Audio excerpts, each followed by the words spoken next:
E o fundo imobiliário HCTR11, um dos fundos imobiliários que mais pagou dividendo na sua história.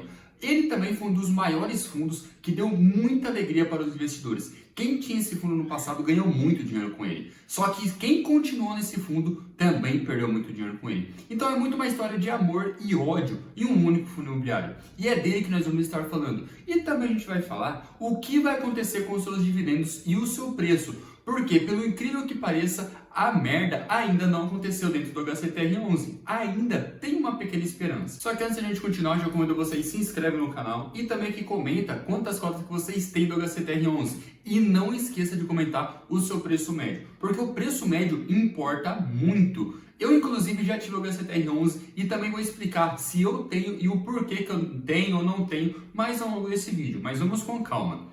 Vamos começar aqui pelo seu preço do HCTR11 hoje. Hoje ele está custando ali cerca de R$ 27,00 por cota. Nos últimos 5 dias ele caiu ali 0,46, uma queda quase que irrelevante, tá? Principalmente pela queda que já está acumulando, já vai fazer vários e vários meses. Nos últimos 6 meses tem uma queda de mais de 16%. E no seu histórico máximo, né, a gente vai ver uma queda dele de mais de 75%. Então ele foi um fundo imobiliário que eu pessoalmente já tive mais de 40% da minha carteira nesse fundo imobiliário. Ele também já foi negociado muito acima dos seus R$ 160. Então imagina só, você investidor que comprou esse fundo imobiliário na casa dos seus R$ 160. Hoje ele está com apenas 27. Então imagina só o prejuízo. Se você foi um azarado e conseguiu comprar ele no seu preço máximo, você estaria num prejuízo gigantesco. Então não importa qual dividendo que ele esteja pagando, você dificilmente vai conseguir reverter o seu prejuízo com os dividendos. Você teria que fazer uma série de artimanhas ali e estratégias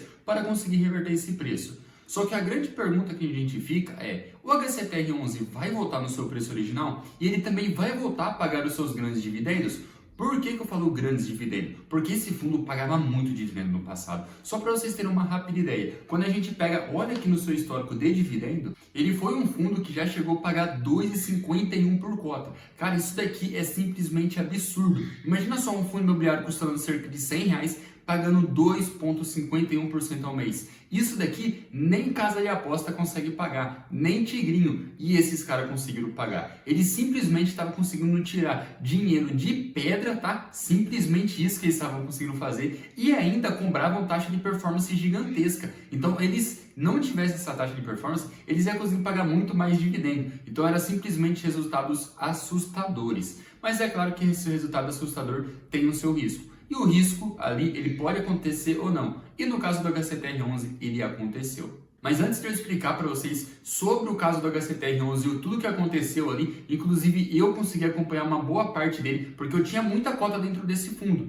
E eu lembro que eu estava acompanhando uma época dele, o seu relatório inicial, que eu vou mostrar aqui para vocês. E no relatório inicial você consegue ver quanto que o fundo está ganhando no mês, quanto está ganhando para o outro, e simplesmente de um mês para o outro, ali sumiu R$ 10 milhões no seu lucro, na receita dos seus FIIs. E eu olhava para aquele negócio e falava assim: caralho, velho, não é possível, bicho. Se na minha conta some R$ 10 eu já sinto falta, imagina de um fundo que está sumindo quase 10 milhões de lucro. E o lucro começou a cair. E os caras não lançavam nenhum relatório inicial explicando realmente o que estava acontecendo. E eu lembro que a internet simplesmente ficou louca. Todo mundo começou a criticar o HCTR11 por falta de informação, já querendo envolver a CVM, mas ele veio explicando depois quais que eram os grandes problemas do fundo. E foi tudo isso por conta do circuito de compras, dos fundos que ele estava investindo na própria casa. Mas eu estou dando aqui um breve resumo para vocês, porque a gente vai voltar aqui para o dividendo para a gente ver o seu dividendo atual. Porque a gente precisa ver a situação atual e pode ser que ele consiga reverter essa situação ganhando um pouquinho mais. Voltar ao que ele era originalmente, isso jamais, esquece. Só que tem como ele lucrar um pouquinho mais. Hoje ele está pagando cerca de 1,37% ao mês. Cara, isso aqui é um excelente, tá? Excelente. Um dividendo excelente, um dividendo muito acima da média. 1,37, cerca de 37 centavos. Nos últimos 12 meses pagou cerca de 4,48 por cota, com um dividendo yield de quase 17%.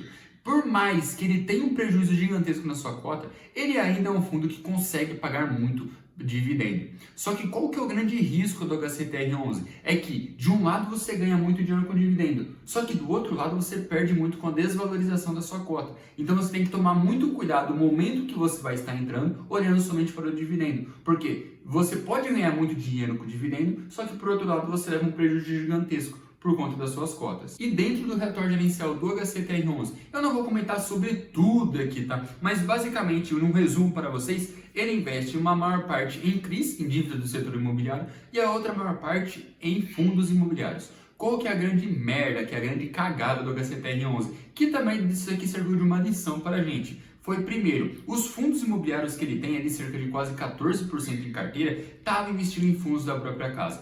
Isso aqui, pelo menos na minha opinião, deveria ser proibido por lei. Você não poderia investir em fundos da própria casa. E o porquê que eu falo isso? Eles simplesmente fizeram uma jogada de ele emprestar dinheiro através de um CRI para um pessoal e através de ele criar um outro fundo imobiliário dele mesmo, emprestando mais dinheiro para esse mesmo pessoal, colocando uma dupla exposição no fundo. O que aconteceu? Aquele pessoal que ele emprestou dinheiro duas vezes de uma maneira diretamente e outra maneira indireta, aconteceu que deu merda. Então, quando aconteceu a merda, simplesmente afundou em muito fundo imobiliário, levando um prejuízo gigantesco. Então, quando a gente pegar e olhar aqui um pouquinho mais para frente no seu relatório gerencial, você vai ver o quê? Que, por incrível que pareça, a merda ainda não aconteceu. Então, tem muita coisa que ainda pode acontecer, porque existe um formato aí onde você consegue dar meio que um perdão temporário da dívida para que no futuro você consiga tentar recuperar pelo menos esse dinheiro. Mas calma. Tô explicando muita coisa aqui pra vocês, né? Nossa, se vocês não deixarem pelo menos um comentário nesse vídeo, eu espero que você perca dinheiro também investindo.